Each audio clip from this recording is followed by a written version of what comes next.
Antes de comenzar me gustaría mandar los saludos a los miembros del canal que apoyan el contenido mes con mes y créanme que se aprecia muchísimo. Gracias a todos los miembros.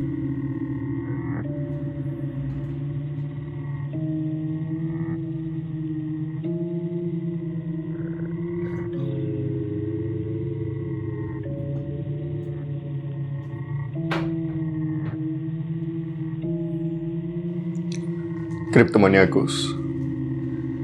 En este canal hemos tocado diferentes profesiones que han tenido desenlaces aterradores. Pero uno de los capítulos que más aterró a la audiencia o que más generó interés fue el de los marineros y los pescadores. Claro, el mar es algo que inspira mucho temor a las personas. Hay personas que le temen a la playa, incluso a meterse a grandes áreas donde hay agua, porque creen que debajo de toda aquella agua siempre se habita un mal que se esconde. De hecho, esto es un miedo que genera en un trauma. Personas que simplemente no se pueden acercar a por lo que escuchar historias aterradoras sucedidas en estos océanos resulta ser más atemorizante para ellos.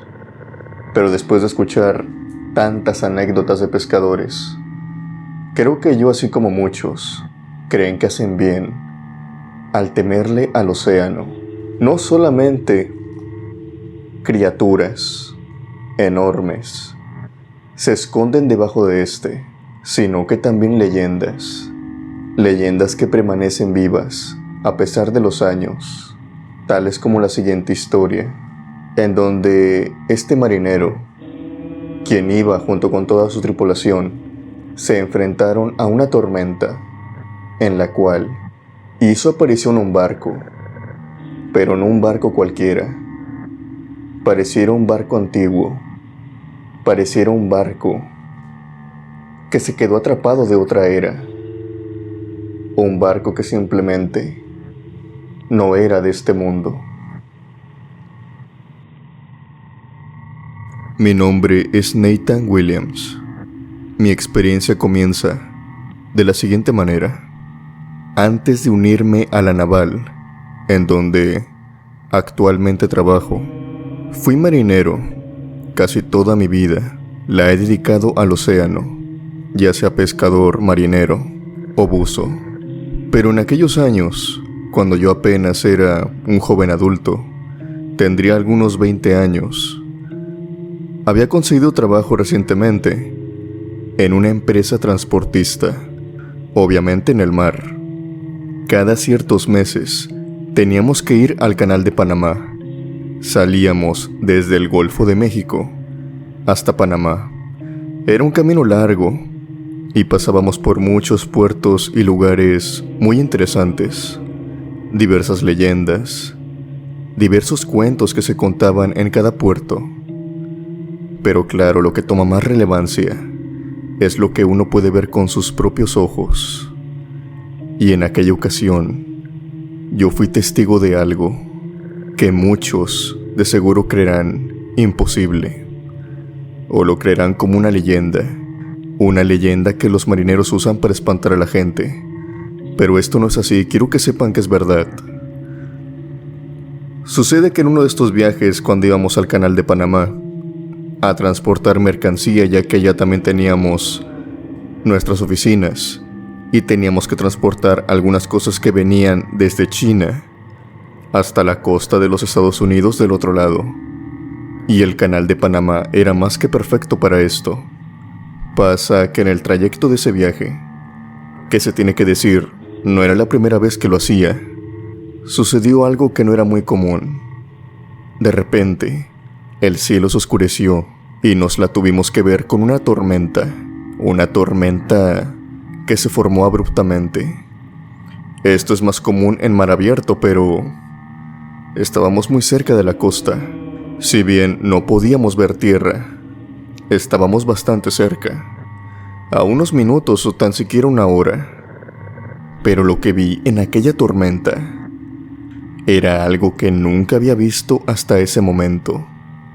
Y eran tornados, no muy grandes, pero sí lo suficiente para intimidar a muchos de nosotros. Tornados que se forjaban desde las nubes allá arriba hasta el océano, y justo abajo de ellos, un remolino que iba arrastrando todo. El capitán trató de evadir esto, claro, pero el viento, la lluvia, el mar, estaba muy volátil. Cadenas incluso de algunos 35 kilos, 40 kilos, salían volando de la cubierta para caer en el océano. Los vientos eran muy fuertes, por lo que el capitán ordenó de inmediato que nadie estuviera en la cubierta, que aseguráramos todo, pero que nos metiéramos inmediatamente. Donde yo estaba era un barco carguero, así que era pesado y con un muy buen motor. Íbamos vacíos, ya que al llegar a Panamá nos íbamos a llenar, pero justo cuando todo estaba asegurado, cuando yo ya me estaba metiendo, observé que uno de mis compañeros, un señor de algunos 50 años, que le decían Chepe, honestamente, no recuerdo su nombre y jamás recuerdo haberlo nombrado por su nombre verdadero. Yo solamente sabía que le decían Chepe, así que yo igual empecé a llamarlo así.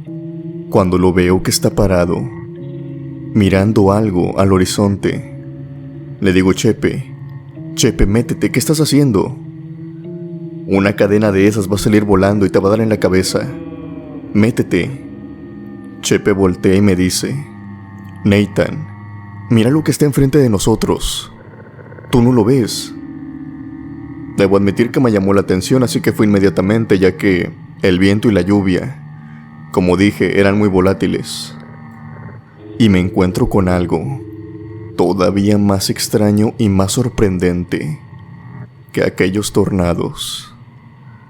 Había un barco enfrente de nosotros, hacia nuestra dirección.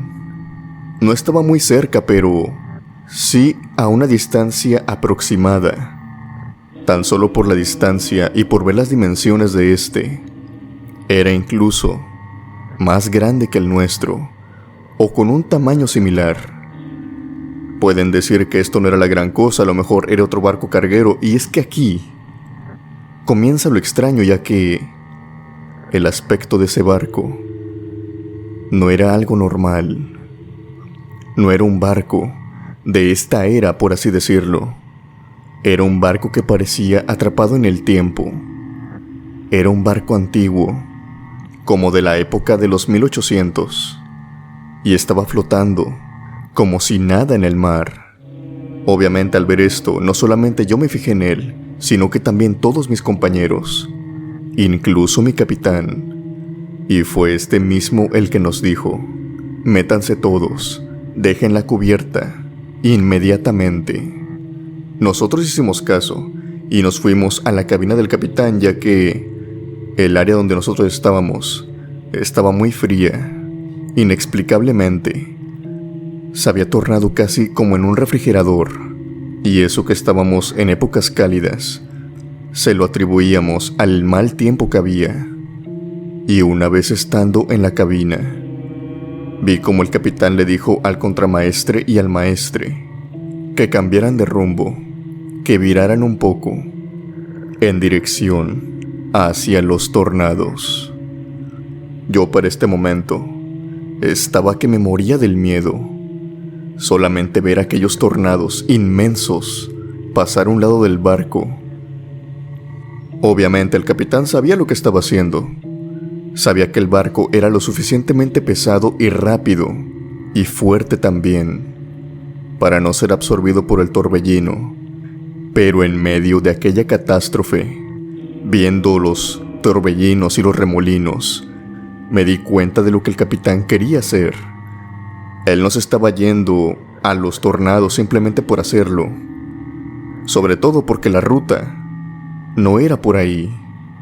Él estaba optando por ir a hacer una desviación, pero ¿por qué?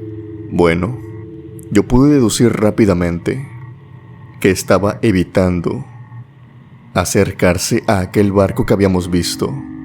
Aquel barco no se movía, solamente estaba parado flotando, y mi capitán prefirió ir hacia los tornados que pasar cerca de aquel barco. Después de minutos, tal vez alguna hora, de navegar en aguas turbulentas, por fin salimos de aquella tormenta. Una vez llegando a Panamá, empezamos a hablar de lo que habíamos visto y, inevitablemente, tocamos el tema del barco. Y uno de mis compañeros, un hombre joven al igual que yo, que ya estaba trabajando con ellos desde hace 7 años, me preguntó si era la primera vez que veía algo así. Yo le respondí que sí, y eso que había sido pescador y marinero anteriormente, y jamás en mi vida me había tocado presenciar algo similar a eso. Él me explicó que solamente esa era una de tantas experiencias y tantas leyendas que se cuentan en el mar, en el océano. Él me explicó que en todos los años que había estado trabajando ahí, había escuchado varias cosas y visto peores. Una de ellas era el canto de las sirenas, el canto de mujeres que hipnotizaban a los hombres. También, cuando estaban pasando por un lugar que estaba nublado, que había tormenta, o en la noche, se podían ver personas caminando sobre el agua. No se podían ver con ropa o con una silueta perfecta, sino que alcanzaban a divisar a lo lejos, entre toda aquella negrura, por las nubes, por la noche, que era una persona con esa silueta distorsionada, podríamos decirlo, a los cuales ellos, sin más, los llamaban fantasmas, pero que lo peor era encontrarse con algo grande, como en aquella ocasión, con un barco. Debo decir que este barco no lucía normal. Era como si estuviera rodeado de alguna especie de niebla que lo distorsionaba por completo. No lo podíamos ver como hubiéramos visto a un barco común y corriente. Alrededor de este había como una especie de niebla. Me explicó que eso era un barco fantasma y que estos eran uno de los peores, ya que al acercarse, si el capitán no hubiera preferido dar una vuelta a rodearlo, lo más seguro es que nos hubiéramos hundido, incluso antes de llegar a verlo de cerca. Esa fue una experiencia que hasta hoy no consigo olvidar. Y claro, que aún siendo ahora marino mercantil, la llevo y sé claramente lo que tengo que hacer si es que de nueva cuenta me encuentro con un barco parecido en mar abierto. Esa fue mi historia. Espero que les haya gustado. Saludos a toda la comunidad desde Florida.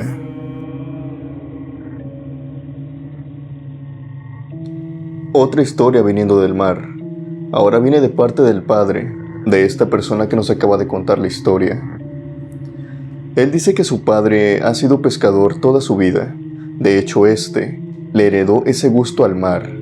Y desde pequeño por eso no le tiene miedo, ya que le enseñó a nadar, a conducir un bote, a pescar, desde la edad de los 6-7 años.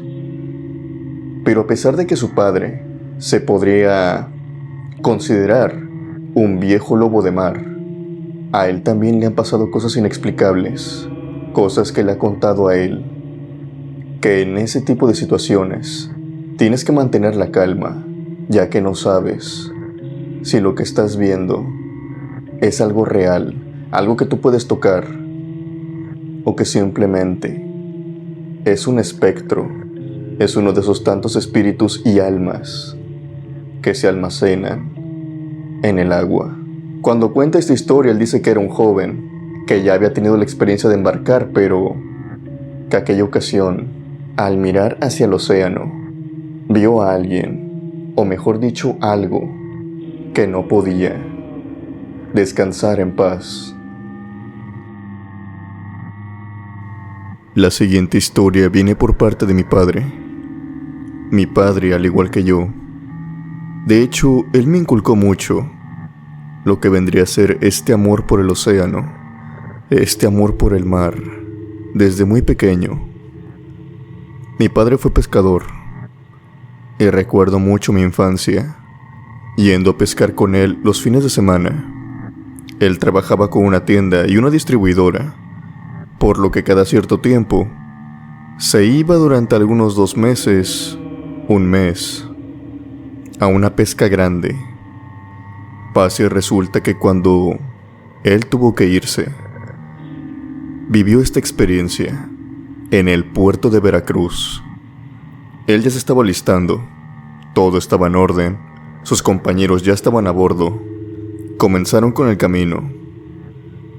Pero debido a unas fallas técnicas, debido a que todo tenía que ir en orden, pues el viaje era largo, detuvieron el barco, pero no lejos.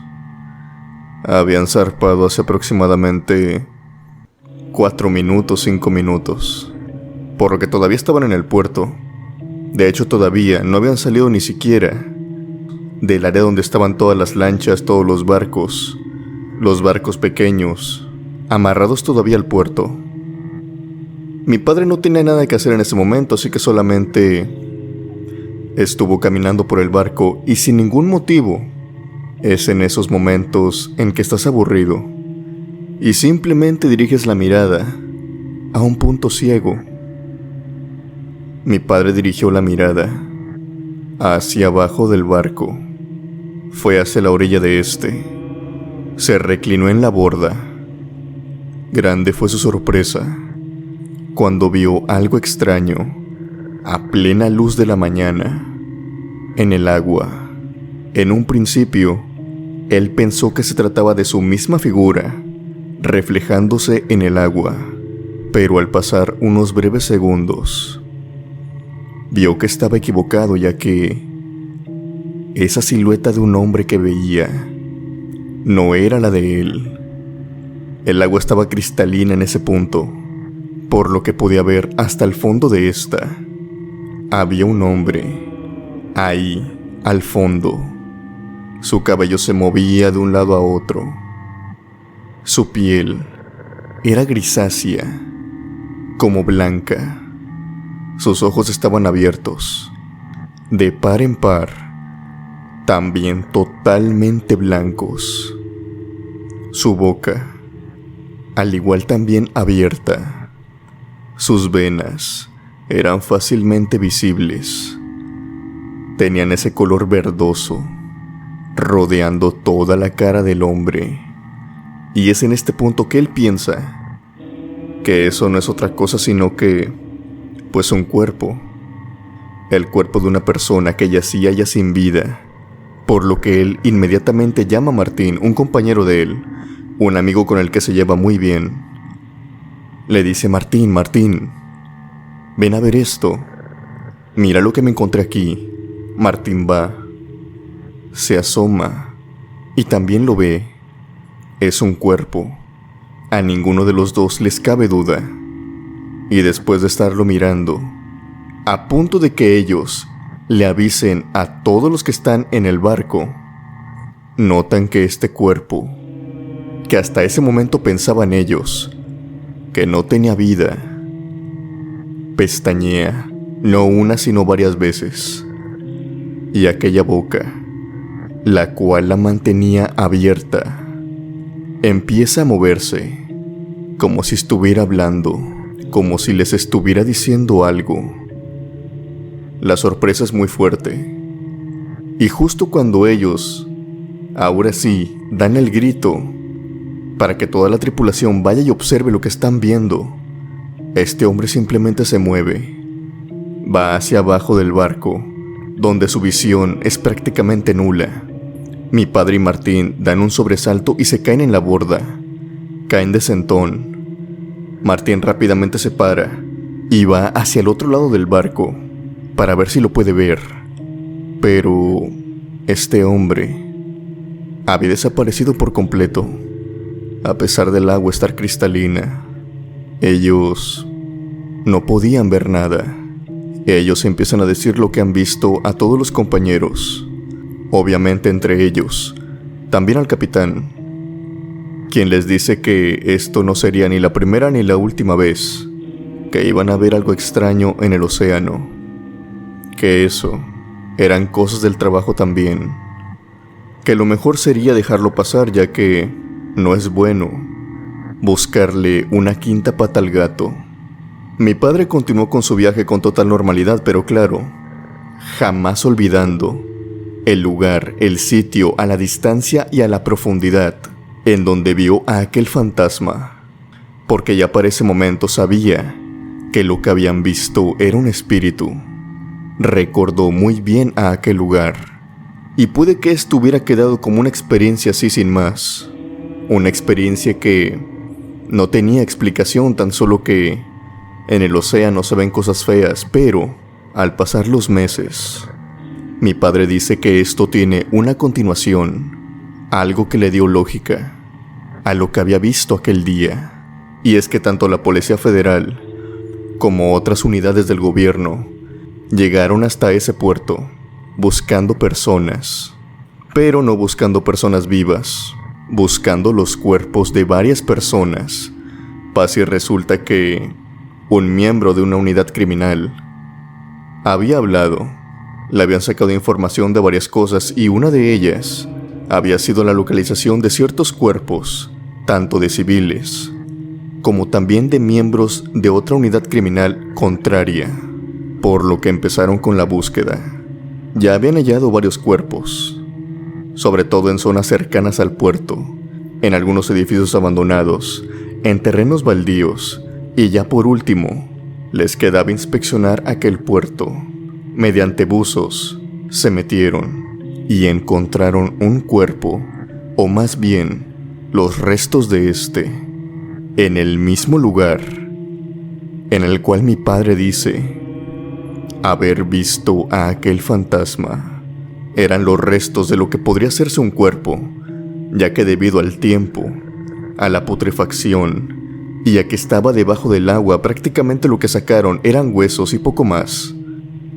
Mi padre está seguro que aquel día lo que vio no fue otra cosa que el espíritu de aquel hombre, el cual no podía descansar en paz y que estaba penando en ese sitio, y tuvo la mala suerte de encontrárselo.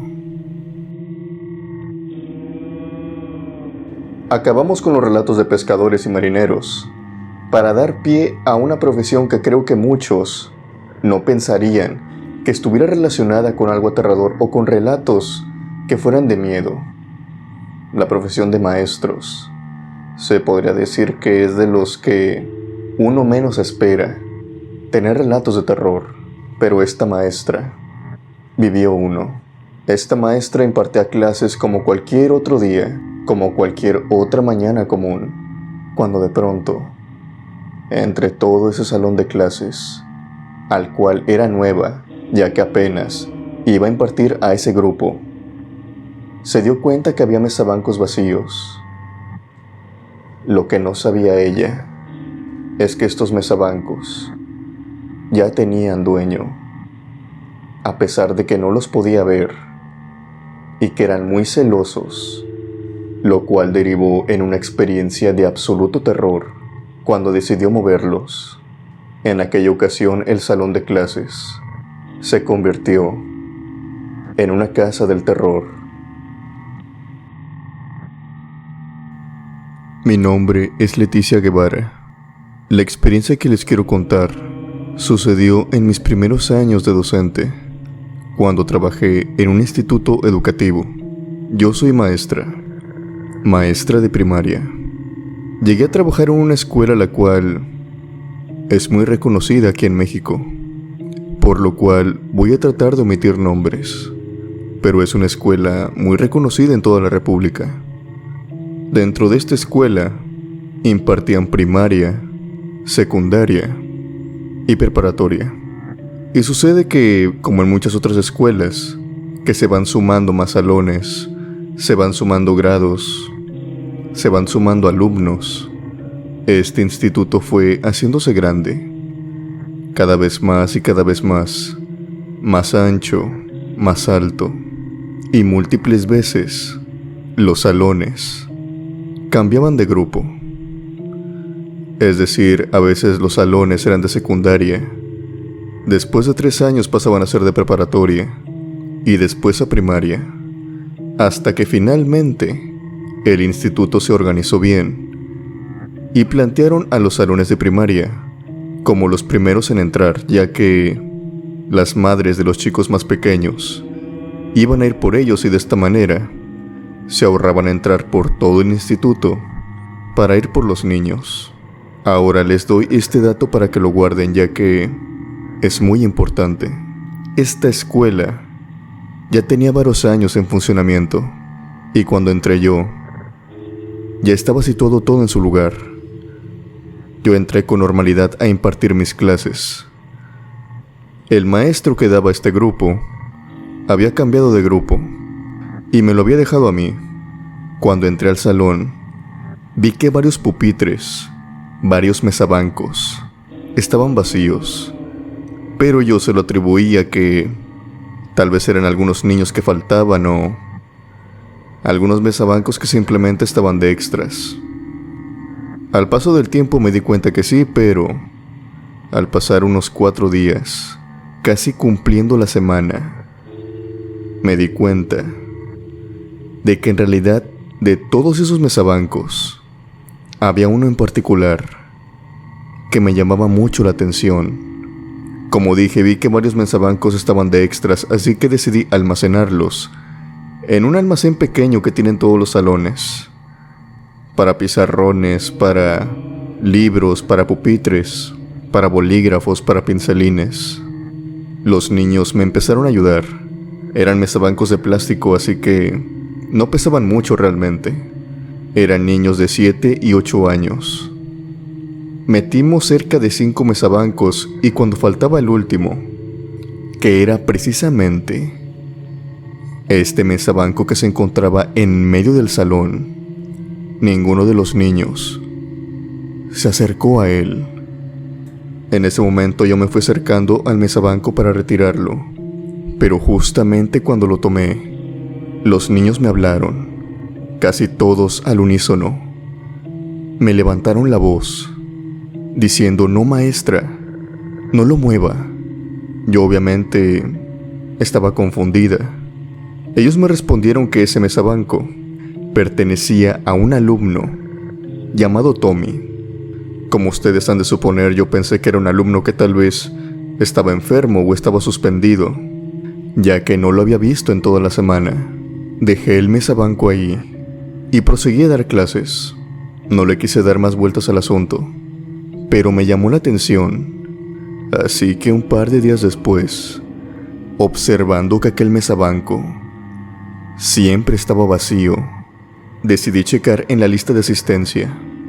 Empecé a buscar un alumno que se llamara Tommy, pero por más que buscaba, una y otra vez, no encontraba a ningún alumno con ese nombre.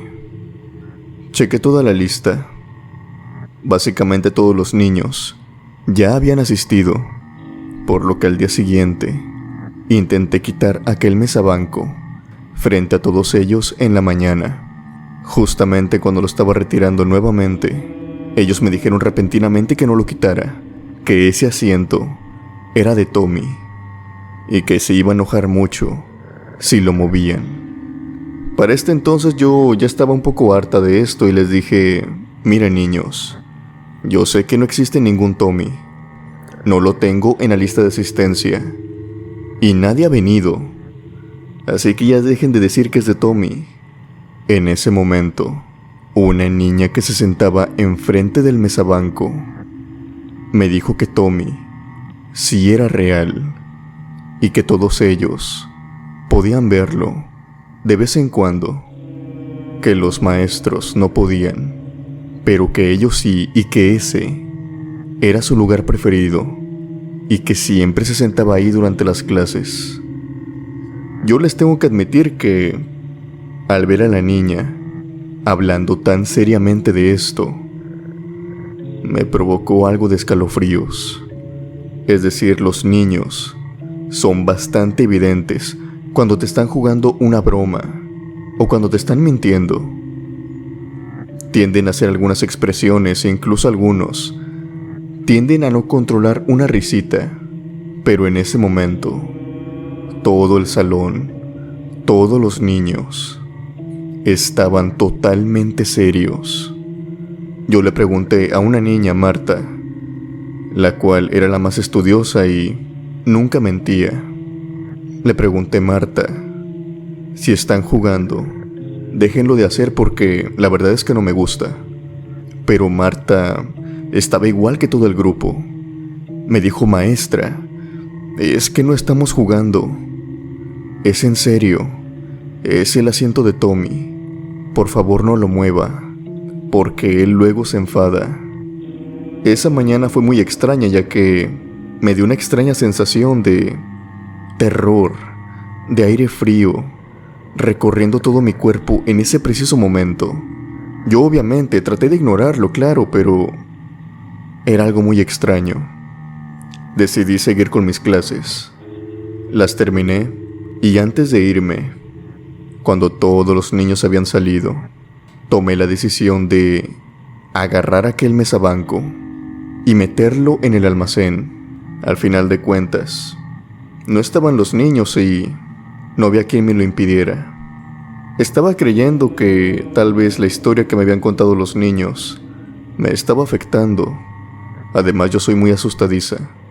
Traté de no pensar en eso y rápidamente lo olvidé. Pero para mi mala suerte, aquella noche sería la peor que viviría casi en toda mi vida. Para empezar, y no solamente yo, sino todos los integrantes de mi familia, ya que en ese entonces yo todavía vivía con mis padres y también mi hermano. Empezamos a escuchar sonidos extraños, viniendo de habitaciones donde se suponía no había nadie. Escuchábamos pisadas, escuchábamos risas. Incluso mi madre dijo haber visto a un niño jugando en nuestro patio trasero, pero cuando ella salió, ya no había nadie. Recuerdo muy bien un momento en el que todos estábamos cenando, teníamos la televisión apagada, estábamos platicando y conversando de cómo había estado el día cuando en eso escuchamos cómo tocaron la puerta, pero no era la puerta de afuera, no era la puerta ni trasera, era la puerta de uno de los cuartos. O sea que significaba que alguien estaba dentro del cuarto, algo que era imposible ya que todos estábamos en la mesa. Eran golpes, golpes como si alguien quisiera entrar, como si alguien estuviera pidiendo que le abriéramos la puerta. Recuerdo que todos nos quedamos callados, pues todos estábamos sentados en la mesa y no había forma alguna de que alguien estuviera dentro de la habitación. Mi hermano se levantó y lentamente abrió la puerta para ver que no había nada, no había nadie. La habitación estaba completamente oscura, sin rastros. Ya para este momento estaba entrelazando todo, pero para mi mala suerte, cayó la noche. Justo cuando estaba dormida, sufrí de algo que se podría decir terror nocturno, o podríamos decir también parálisis del sueño, o como popularmente se dice, que se te suba el muerto. El caso es que a mí jamás me había pasado algo parecido. Por lo tanto, cuando me levanté en la madrugada, eran cerca de las 3 o 4 de la mañana, sentía cómo estaba en mi cama, pero no me podía mover. Sí les podré decir que es una situación muy desesperante, pero en ese momento se me ocurre la fatal idea de abrir los ojos.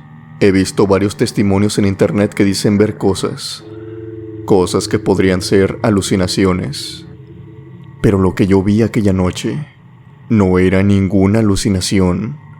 Estoy más que seguro que se trataba de Tommy, porque lo que vi era un niño, la silueta de un niño, Estaba todo oscuro, no podía ver su rostro, pero podía ver su cuerpo, observándome, tal vez a algunos 2 metros de distancia. Y lo peor fue que este niño empezó a acercarse hacia mí, como si de alguna manera estuviera esperando a que yo abriera mis ojos, a que yo lo viera. Al momento de que él empezó a acercarse, yo no pude con el terror, y me pasó algo que yo no pensaba podría pasar. Me desmayé del miedo. Aquella mañana mi madre me tuvo que despertar y estaba muy asustada ya que yo no respondía. Incluso llegaron paramédicos. Me estabilizaron y aquella mañana llegué tarde al salón. Cuando llegué, ya no había ningún niño en la cancha. Todos debían estar en su salón, así su maestro todavía no hubiera llegado. Todos los niños estaban parados enfrente del pizarrón, hablando, caminando, pero lo bastante lejos de aquel lugar donde se suponía era el lugar de Tommy. Era como si los niños no quisieran acercarse, como si supieran de alguna manera que algo malo les pasaría si se acercaran. Yo llegué al aula. Ellos no me dijeron nada. Yo simplemente entré. Fui al almacén, tomé un mesabanco y lo puse de nuevo en aquel sitio. Después de hacer esto, todos los niños volvieron a sentarse. Cuando terminé de dar clase y finalmente fui a mi casa, las extrañas apariciones no volvieron a suceder. Y por lo que resté ahí trabajando, no me volví a meter con ese mesabanco. Simplemente lo dejé ahí, evitándolo, aparentando que no existe. Creo que fue lo mejor que pude haber hecho. Recuerdan que al inicio del relato les dije que estos salones se cambiaban constantemente y que guardaran ese dato. Bueno, pasa y resulta que después, cuando hice amistades, platiqué con el maestro que tenían estos niños justo antes de que yo entrara. Este maestro no se salió ni cambió de empleo, simplemente lo mandaron a otro salón, ya que ocupaban personal. Yo le pregunté sobre el mesabanco de Tommy. Era prácticamente imposible que él no supiera la historia. Él me dijo honestamente que algo paranormal jamás le pasó, pero él también me dice que jamás movió el mesabanco. Él creyó simplemente que era un juego de niños. Los niños se habrían puesto de acuerdo para tener ahí un amigo imaginario, y él francamente me dice que no tenía ni el tiempo ni la paciencia para seguirles el juego. Entonces simplemente ignoró aquel mesabanco. Pero lo que sí sabía es que precisamente en ese salón, años atrás, muchos años atrás, de hecho cuando él apenas llevaba 1 año trabajando en ese instituto, sucedió algo. Y es que en ese salón, anteriormente, pertenecía al área de secundaria. Y como sabrán, los niños en esa etapa son un poco más gallardos, o podríamos decirlo, no miden las consecuencias y quieren explorar todo. Se dice que un grupo de chicas habría estado jugando un juego a la hora del receso. No se sabe si era la Ouija u otro juego que popularmente se corre en la voz, pero el caso es que una de las chicas argumentaba estar poseída, o sea que la sacaron de ahí mientras ella gritaba, daba arañazos con una fuerza descomunal, mientras que las otras 2 chicas estaban totalmente aterradas, con mucho miedo. Querían que llamaran a sus padres, porque ellas habían visto varias sombras, varias garras alrededor del salón cuando ellas estaban ahí, completamente solas. Dicen que atrajeron a algo y que después de ese incidente, durante algunos 5 o 6 años, aquel salón quedó completamente deshabitado. y se decía que aparecían sombras, aparecían cosas, mismas leyendas que se tejían entre los alumnos. Era una leyenda de la escuela, hasta que después esos alumnos se graduaron y poco a poco se fue perdiendo la leyenda, hasta que después lo volvieron a usar y ahora algo habita y socializa con los alumnos de ese salón de clases. Gracias por escuchar mi historia. Saludos a todos desde Jalisco. ¿Qué les han parecido estas historias, criptomaníacos? ¿Alguna vez ustedes han vivido algo paranormal en el salón de clases? Recuerdo mucho algunas leyendas que se contaban en mi escuela. Creo que también en las suyas. Cada escuela tiene sus leyendas. ¿A ustedes les tocó alguna vez vivir algo de jovencitos en base a aquella leyenda? Tal vez una niña que se aparece en los baños, o que la escuela anteriormente era un cementerio. Muchas de estas historias se cuentan. Aunque también tenemos el tema de los océanos. ¿Ustedes les tienen miedo al océano? ¿Se han embarcado, han ido a algún crucero? ¿O son pescadores o les gusta nadar? Díganme, ¿no le tienen miedo a ver algo o ser arrastrado por algo de lo que no tienen ni idea de lo que pueda ser? Sea como sea su historia, me gustaría que la compartieran abajo en la caja de comentarios. Sin más por decir, yo me despido. Que tengan buenas noches y unas aterradoras pesadillas.